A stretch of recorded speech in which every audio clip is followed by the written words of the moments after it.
people shouldn't have free access to water. People should not have free access to water, but they should have free access to cleaner milk.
Any sanitation system that doesn't treat waste locally in developing countries should be illegal. We know the #1 pollutant to water is lack of sanitation. It's the #2 killer of children worldwide under 5. Hundreds of thousands of liters of untreated waste are getting dumped into the Ganges every single day. This is happening in every waterway in the world. When cholera was introduced in Haiti, one untreated toilet killed 10,000 people and have sickened 500,000 people.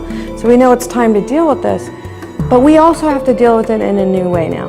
It's not enough to have a sanitation system that's just collection. You have to treat waste locally, affordably. You can't hike it in and out everywhere. We have a responsibility with what we've done to the earth to not cause any more problems.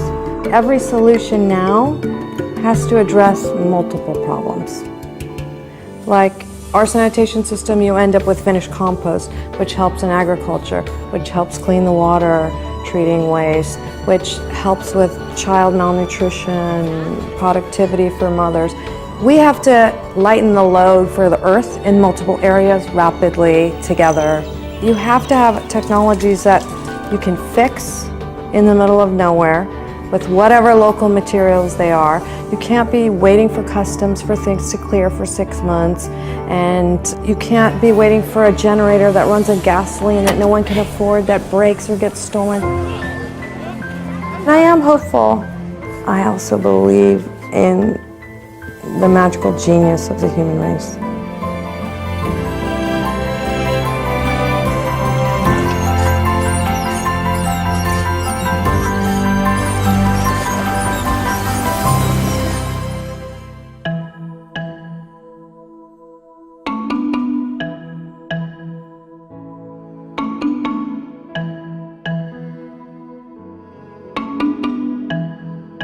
In January, the World Economic Forum announced that the global water crisis was the world's biggest risk in terms of societal impact.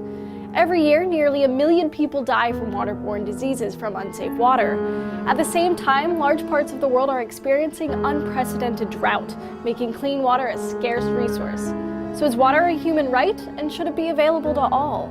Well, on the one hand, clean water is a vital resource that everybody needs.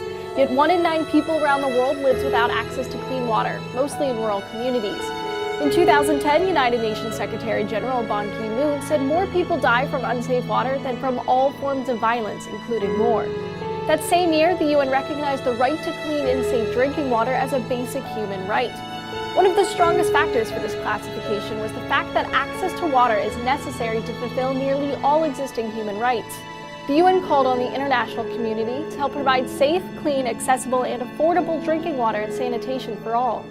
Part of the reason for such a deadly lack of water is that while it covers over 70% of the Earth's surface, only about 2.5% of it is drinkable fresh water, and most of that water is frozen and inaccessible. As a result, water is actually a pretty scarce commodity and expensive to distribute. Many developing countries, especially in places like sub-Saharan Africa, have struggled to finance the infrastructure necessary to deliver clean water. Some have argued for the privatization of water in order to cover the cost that the government cannot. However, in countries like Bolivia, privatizing water has led to less access, higher water waste, and higher prices. So is water a human right? Most scientists and governments agree that it is. However, the question of who is responsible for ensuring that human right is available to everyone is unclear. Politics aside, the devastating drought in California is going to have a major effect on the rest of the world.